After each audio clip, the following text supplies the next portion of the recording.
ওমা, বাসো করে যাওয়ার জন্য দৌড় ধরার টাকা? হ্যাঁ। আই নরেন্দা, হ্যাঁ কি কি? এসব কি হচ্ছে? হ্যাঁ? কেন? এসব কি হচ্ছে? দৌড় ধরার টাকা মেরে নেয়, তোমরা কেন নেবে? না না, ওটা 2002 সালে হতো, এখন তো 2025। যে দৌড় ধরে টাকা তার। ওই বিয়েলো তাই বলছে। বিয়েলো? বিয়েলো মানে কি? বুঝলো না? বিবাহ ল অনুযায়ী। হ্যাঁ। আচ্ছা, ঠিক আছে হাফ হাফ হাফ হাফ। ঠিক আছে, কত দিতে হবে?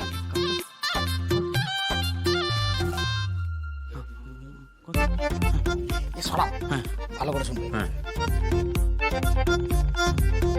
বুঝি দোকানের চাল ফুটো হয়ে গেছে, বর্ষায় জল পড়ে, ওটাকে সারাতে হবে।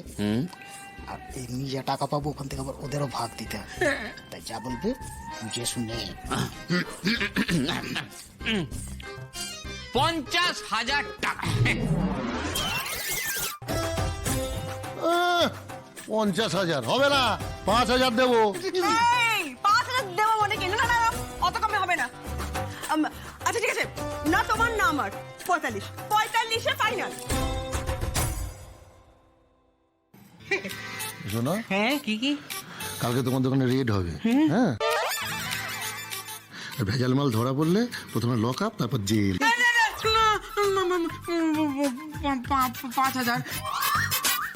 5,000 থেকে একটা পয়সা বেশি নয়।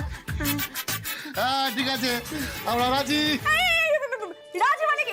না, 40,000 মিনিমাম, 40,000 টাকা দিতে হবে, নাহলে হবে না। না না, বলছি কি, ওটা 2002 সালে হতো, এখন 2025 তো, রেট কমে গেছে, বিয়েলো তাই বলছে। নরেন্দা, হ্যাঁ, বিবাহ ল অনুযায়ী তো ঠিকই আছে। চলুন পাশের ঘরে যাওয়া যাক। চলুন চলুন। চলো এসো তো ভাই, এসো। তোমার জন্য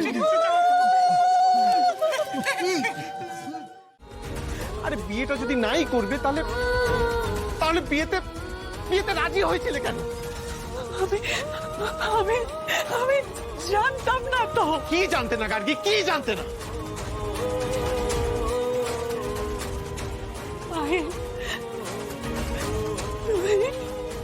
একবার মেলটা বলে দে। মিল? আমি মেল দিতে গিয়ে পরশু চাকরিটা যদি জয়েন না করতে পারি, আমার 5 লাখ ক্ষতিপূরণ দিতে হবে ওদেরকে। 5 বছরের আগে আমি এই চাকরিটা ছাড়তে পারবো না। এই বিয়ে আমার কাছে শান্তির, সুখের নয়। সকাল হলেই গার্গী আমায় ছেড়ে চলে যাবে, আর রেখে যাবে আমার জন্য এক রাত শূন্যতা। আমি কি ওকে জোর করলাম বিয়েটা করতে? তুমি পরশুদিন চাকরি জয়েন করবে, কিন্তু বিয়েটা হবে আজকেই।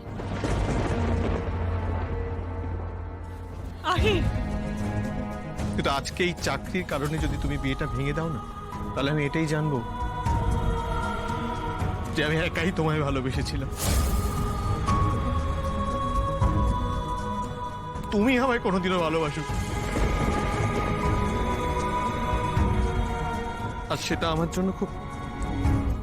আমাকে বিয়ে করার জেদ?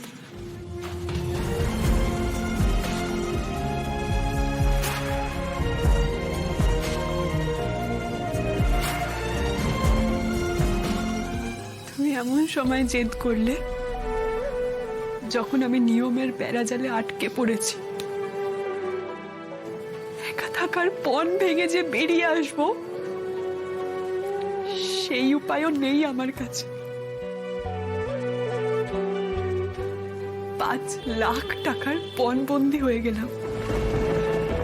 হয় 5 লাখ টাকা দিয়ে মুক্তি, আর না হলে 5 বছরের অন্তরীণ।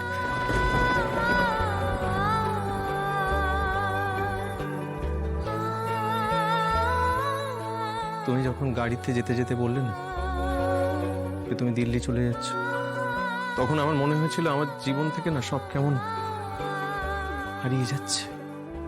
জানেন, আমাদের কোম্পানির নতুন প্রোডাক্ট লঞ্চ করছে, তবে যে সময় লঞ্চ করছে সেই সময় বোধহয় আমি থাকতে পারবো না। কেন, কোথায় যাবেন? দিল্লি। একটা ভালো চাকরির অফার পেয়েছি।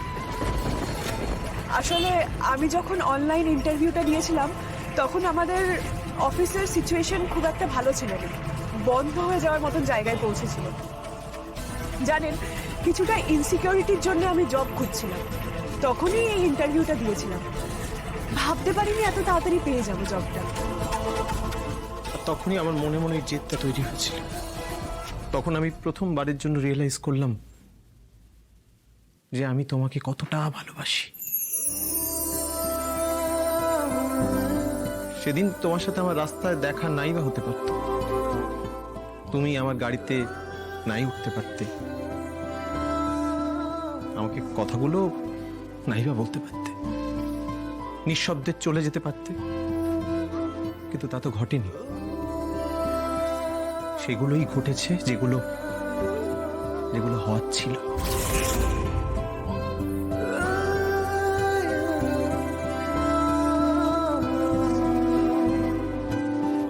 তোমায় একটা প্রশ্ন করব?